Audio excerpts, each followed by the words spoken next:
Cherry అయితే గోరింటాకు పిన్నిని అడ్డం పెట్టుకొని భూమిని అయితే లాకేస్తున్న రూమ్లో నుంచి భలే విడిపిస్తాడనమాట. ఫన్నీగా ఉంటుంది. ఇంకా అసలు ఏం జరుగుద్దంటే అపూర్వ అయితే స్టేషన్కి వెళ్ళిపోయి గగన్కి వార్నింగ్ ఇస్తానమాట. ఏరా గగన్, నన్ను జైల్లో పెడతానన్నావు, ఇప్పుడైతే నువ్వే జైలుకి వెళ్ళావు, ఇంకా నీకు శిక్ష పడగానే వెంటనే నేను భూమిని చంపేస్తాననేసి గగన్కి వార్నింగ్ ఇచ్చేసి ఇంకా స్టేషన్ నుంచి వెళ్ళిపోయిద్ది అనమాట. గగన్కి ఫుల్గా కోపం వస్తుంది, కానీ ఇంకా లాకప్లో ఉండి ఏమీ చేయలేకపోతూ ఉంటాడనమాట. ఇంకో పక్క కేపీ అయితే లాయర్లందరితో మాట్లాడుతూ ఉంటాడనమాట. ఇంకా శారద కూడా కేపీ ఫ్రెండ్తో మాట్లాడుతూ ఉంటుంది. అన్నయ్య ఎలాగైనా గగన్ అయితే విడిపించండి అన్నయ్య అని అడుగుతూ ఉంటుంది. కేపీ అదే పనిలో ఉన్నాడమ్మా. 4-5 లాయర్ని అయితే సంప్రదించాడు. వాళ్ళైతే కష్టమే కానీ ప్రయత్నిస్తామంటున్నారు అనేసి కేపీ ఫ్రెండ్ అంటాడనమాట. ఎందుకు కష్టం, ఎందుకు ప్రయత్నించడము, అసలు నా దగ్గర ఒక మంచి ఐడియా ఉంది. నేనైతే గగన్ బావ పైన అయితే కేసే లేకుండా చేస్తాననేసి నక్షత్రం అంటదనమాట. ఆ ఐడియా ఏంటో చెప్పమ్మా, నేనైతే మళ్ళీ వస్తాననేసి కేపీ ఫ్రెండ్ వెళ్ళిపోతాడనమాట.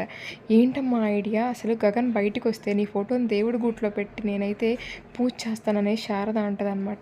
అసలు పూజ చేయడం ఎందుకు అత్తయ్య, నాకు గగన్ బావకి పెళ్లి చేసి ఆ మ్యారేజ్ ఫోటోని అయితే బెడ్రూమ్లో పెట్టుకోండి అనేసి ఇంకా నక్షత్రం అంటదనమాట. ఏంటమ్మా పెళ్లి చేసేది అనేది శారద అడుగుతూ ఉంటుంది. అదే అత్తయ్య, గగన్ బావకి నాకు పెళ్లి చేస్తానని ఒక్క మాట మా మమ్మీకి చెప్పండి.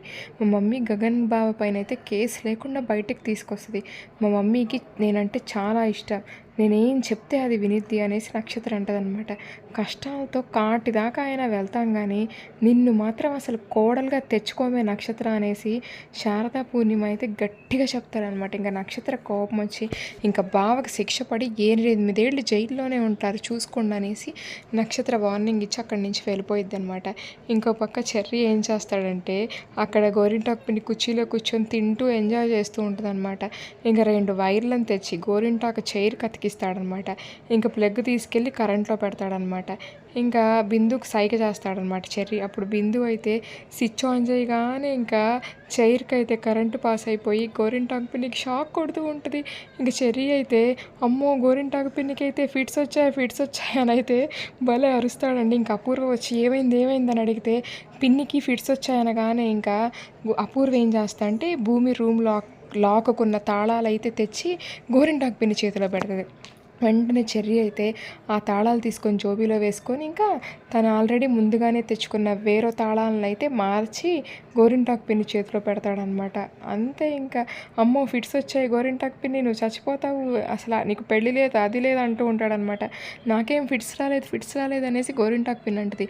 మళ్ళీ బిందు అయితే మళ్ళీ స్విచ్ ఆన్ చేయగానే మళ్ళీ షాక్ కొట్టిద్ది అనమాట. మళ్ళీ స్విచ్ ఆఫ్ ఇద్ది అనమాట బిందు. ఇలా ఫన్నీగా ఉంటుంది అనమాట. ఇంకా అపూర్వ అయితే గోరింటాకు పిన్నిని తీసుకొని రూమ్లోకి వెళ్ళిపోయిద్ది అనమాట. వెంటనే చెర్రీ అయితే ఇంకా ఆ తాళాలు తీసుకెళ్ళి భూమి ఉన్న రూమ్ లాక్ పెట్టేసి ఓపెన్ చేస్తాడనమాట. ఇంకా భూమి బయటకు వస్తుంది అనమాట. ఇంకా గబగబా లాయర్ దగ్గరికి వెళ్ళిపోయిద్ది అనమాట గగన్కి బెయిల్ తేవడానికి. ఇంకా అసలు ఇంకా నెక్స్ట్ ఏం జరుగుతుందో అయితే చూద్దాం. Thank you.